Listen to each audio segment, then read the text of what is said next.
K pop ইন্ডাস্ট্রির সবচেয়ে বড় সিক্রেট কি অবশেষে ফাঁস হয়ে গেল, নাকি এটা শুধু এক দল ডেলুশনাল ফ্যানের কল্পনা? বিটিএস এর জাংকুক এবং অ্যাসপায়ার উইন্টার এমন দুটি নাম যা শুনলে সোশ্যাল মিডিয়ায় ঝড় ওঠে, কিন্তু সম্প্রতি তাদের দুজনের একটি অদ্ভুত মিল দেখে নেট দুনিয়ায় তোলপাড় শুরু হয়েছে। জল্পনা উঠেছে তাদের কথিত কাপল টেটু নিয়ে। কেউ বলছেন তারা চুটিয়ে প্রেম করছেন, আবার কেউ বলছেন এটা নিছকই কাকতালীয়। কিন্তু সবচেয়ে বড় ধাক্কাটা এসেছে তখন, যখন এই গুজবের জেরে নেটিজেনদের একাংশ এই দুই টপ আইডলের উপর খুবই ফেটে পড়েছেন। কি এমন লুকিয়ে রাখছেন তারা? কেন ব্যান্ড এইড দিয়ে ঢাকতে হলো সেই গোপন চিহ্ন? আজ আমরা এই পুরো রহস্যের গভীরে যাব। পুরো ভিডিওটি না দেখলে কিন্তু আসল সত্যিটা মিস করবেন। ঘটনা শুরু মেক্সিকোতে, যেখানে উইন্টার একটি সাউথ কোরিয়ান ম্যাচ দেখতে গিয়েছিলেন। ওভারসিজ শিডিউলের এই ব্যস্ততার মাঝে ক্যামেরার চোখ আটকে যায় উইন্টারের হাতের একটি বিশেষ জায়গায়। সেখানে একটি ব্যান্ড এইড লাগানো ছিল। ব্যাস, ইন্টারনেটে জল্পনার আগুন জ্বলতে সময় লাগেনি। অনেকেই দাবি করতে শুরু করেন উইন্টার আসলে তার কাপল টেটু লুকাতে চাইছেন। বিতর্ক আরও বাড়ে যখন কিছু নেটিজেন একে জিওনিস্ট, প্রমোশন বা অন্যান্য ইস্যুর সাথে জড়িয়ে সমালোচনা শুরু করেন। কিন্তু সাধারণ ফ্যানদের মূল আগ্রহের জায়গা ছিল অন্য। উইন্টার কেন এত কায়দা করে প্রায় সবাইকে দেখিয়ে দেখিয়ে ওই ব্যান্ড এইড দিয়ে টেটুটি আড়াল করার চেষ্টা করছিলেন? এটাকে কি শুধুই লুকানোর চেষ্টা বলা যায়, নাকি এর পেছনে কোনো প্রচ্ছন্ন বার্তা ছিল? গল্পের মোড় এখানে শেষ নয়। রহস্যের দ্বিতীয় সুতোটি বাঁধা রয়েছে বিটিএস এর জাংকুকের সাথে। সম্প্রতি বুসানে বিটিএস এর দুটি কনসার্ট অনুষ্ঠিত হয়। সেখানে জাংকুককে দেখা যায় ফুল স্লিভ বা লম্বা হাতার পোশাক পরা অবস্থায়। কিন্তু কৌতূহলী নেটিজেনদের চোখ এড়ায়নি একটি অদ্ভুত বিষয়।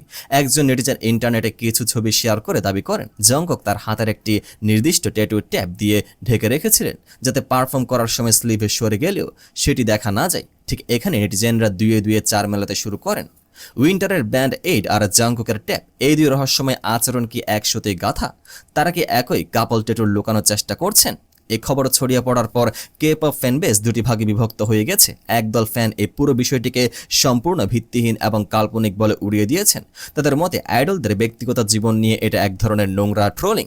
কিন্তু অন্য অংশের ক্ষোভের কারণটা বেশ ভিন্ন এবং গভীর। অনেক নেটিজেন জাংকুককে কাওয়ার্ড বা কাপুরুষ বলে কটাক্ষ করেছেন। তাদের অভিযোগ, যদি ট্যাটুটি কাপল ট্যাটু হয়ে থাকে তবে জাংকুক কেন এত ভয় পেয়ে সেটা ট্যাপ দিয়ে লুকিয়ে রাখছেন?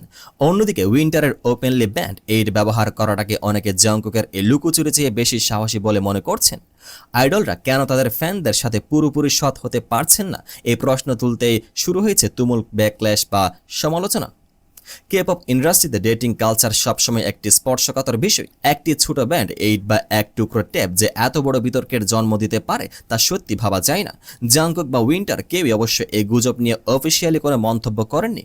হতে পারে এটি শুধুই কোনো ইনজুরি বা সাধারণ কোনো ট্যাটু, যা নিয়ে নেটিজেনরা তিলকে তাল করছেন। কিন্তু দিন শেষে প্রশ্ন থেকেই যায়, আমরা কি সত্যি কে পপ আইডলদের সাধারণ মানুষের মতো বাঁচতে দিচ্ছি, নাকি প্রতিটি ছোটখাটো ক্ষত খুঁজে বের করে তাদের কাঠ গড়ায় দাঁড় করাচ্ছি? আপনার কি মনে হয় জাংকুক আর উইন্টারের এই আচরণ কি সত্যি কোনো গোপন সম্পর্কের ইঙ্গিত, নাকি এটা শুধু ফ্যানদের অতি কল্পনা? কমেন্ট বক্সে আপনার মতামত আমাদের জানান।